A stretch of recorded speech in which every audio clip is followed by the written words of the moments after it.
최근 청와대 국가정보원 특수활동비를 상납한 혐의로 박근혜 정부 시절 국가정보원장 3명이 검찰 수사를 받았습니다. 이병호 전 원장은 구속을 면했지만 남재준, 이병기 전 원장은 구속됐고 이명박 정부 시절 원세훈 전 원장 역시 이미 구속된 상황입니다. 최고의 권력기관으로 꼽히는 국정원 수장이 정권만 바뀌면 줄줄이 검찰에 불려가고 구속되는 모습이 반복되는 건데요. 국정원장이 얽힌 잔혹사, 고일한 기자가 여의도 쪽집게에서 짚어봤습니다.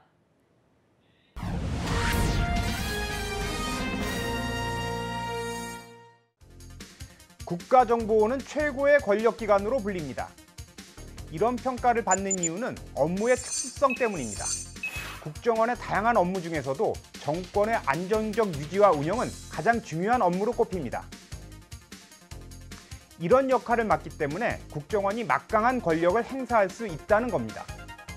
국내에서 벌어지는 정치와 관련된 정보, 선거 개입 행위, 민간인 사찰, 기관 사찰 이런 행위에 대해서는 반드시 근절을 하겠다는 국정원은 국내 정치와 완전히 단절될 것입니다. 국내 정치와 완전히 단절하겠다. 이런 말은 정권이 바뀔 때마다 반복됐습니다. 그러나 약속은 지켜지지 않았습니다. 국정원을 이끈 수장 중 정권이 바뀐 뒤 검찰과 악연을 맺지 않은 사람을 찾아보기 힘들다는 것이 그 방증입니다. 이명박 박근혜 정부 9년간 국정원장 가운데 검찰의 칼날을 피해간 사람은 이명박 정부 초기의 김성호 전 원장뿐입니다. 보수 정권 아래에서 국정원은 국가정보기관이 아니라 정권의 흥신소였음이 드러났습니다. 원세훈 전 원장은 정치 개입이 아니라 대북 심리 전 차원의 대응이었다는 궤변을 늘어놓은 바가 있습니다. 나라를 팔아먹은 이완용도 이렇게 뻔뻔하지는 않았을 것 같습니다. 이명박 정부에서 4년간 국정원을 이끌었던 원세훈 전 원장은 댓글 사건 파기환송심에서 징역 4년을 선고받았습니다. 이뿐만이 아닙니다. 원 전 원장이 관련된 혐의는 고구마 줄기처럼 이어지고 있습니다. 박원순 서울시장 공격, 연예인 퇴출 시도, 방송 장악, 사법부 공격 등 일련의 정치 공작에 개입한 의혹을 받고 있습니다. 박근혜 정권 시절 국정원장들은 청와대에 수십억 원대 특수활동비를 상납한 혐의로 검찰 수사의 대상이 됐습니다. 남재준, 이병기 전 원장은 동시에 구속됐습니다. 특정범죄 가중처벌법상 국고손실, 뇌물공여, 업무상 횡령 등의 혐의입니다. 이병호 전 원장은 구속을 면했습니다.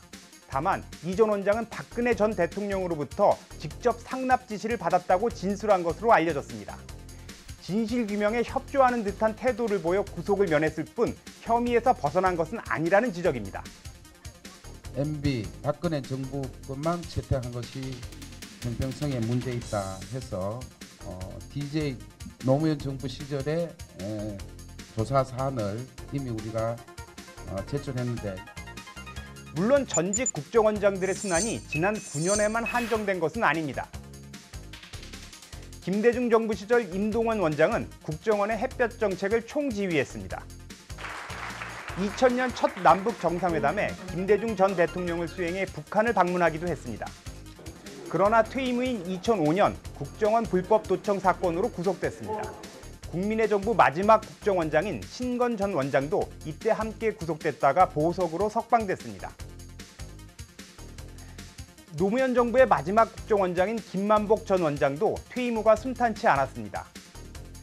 김 전 원장은 2007년 12월 대선 전날 방북해 김양건 북한 노동당 통일전선부장과 나눈 대화 내용을 외부에 유출해 논란이 됐습니다. 김 전 원장은 검찰 조사를 받았습니다. 또한 김 전 원장은 자서전에서 14 남북 정상회담 때 일화를 공개해 정치적 파장을 일으켰습니다.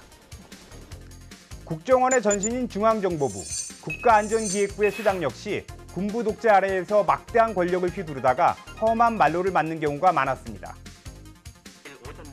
박정희 정권 시절 무려 6년 3개월간 중정부장으로 재직한 김영욱 전 부장은 미국으로 망명한 뒤 파리에서 실종됐습니다. 1차 인민혁명당 사건, 동백림 사건 등 용공조작 사건들이 김 전 부장 재직 시절 기획됐습니다. 암살설, 납치설 등 여러 추측이 있지만 아직도 행박이 확인되지 않았습니다.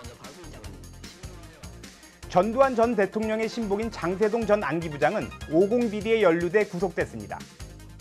김영삼 정부 시절 권영애 전 안기부장은 총풍과 북풍 등에 연루돼 구속됐습니다. 권 씨는 검찰 수사를 받던 도중 자해를 시도하기도 했습니다. 대통령께서 말씀하신 사항은 최소한의 개혁 범위고 말씀하시지 않은 사항도 전부 다 찾아가지고 철저하고 그리고 오랜 중장기 계획을 세워서 개혁을 할 걸 갖다 강력하게 주문했고 그리고 국정원에서도 깊이 인식했습니다. 문재인 대통령은 국정원의 철저한 개혁을 추진 중입니다. 대선 과정에선 국정원을 해외 안보 정보원으로 개편하겠다는 공약도 발표했습니다. 국정원도 이 같은 개혁 요구를 깊게 인식하고 있다는 것이 정부 측의 설명입니다. 1961년 중앙정보부 창설 이후 최고의 권력기관으로 군림했던 국가정보원. 국정원이 이번엔 국민을 위해 헌신하는 조직으로 거듭날 수 있을지 주목됩니다. 지금까지 여의도 족집게였습니다.